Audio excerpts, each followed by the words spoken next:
उदासी के उफ़क़ पर जब तुम्हारी याद के जुगनू चमकते हैं,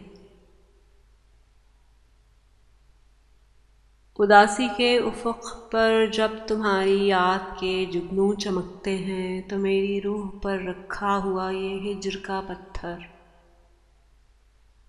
चमकती बर्फ़ की सूरत पिघलता है।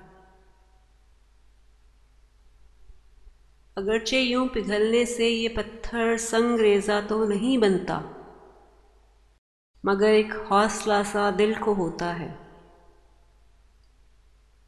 कि जैसे सर बसर तारीख शब में भी अगर एक सर्द रूह सहमा हुआ तारा निकल आए, तो कातिल रात का बेइस्म जादू टूट जाता है।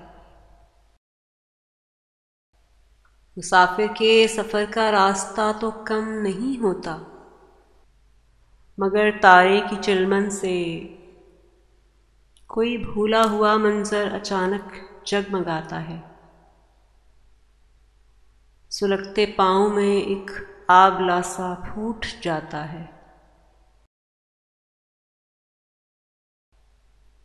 उदासी के उफ़क़ पर जब तुम्हारी याद के जुगनू चमकते हैं, सुलगते पाँव में एक आबला सा फूट जाता है।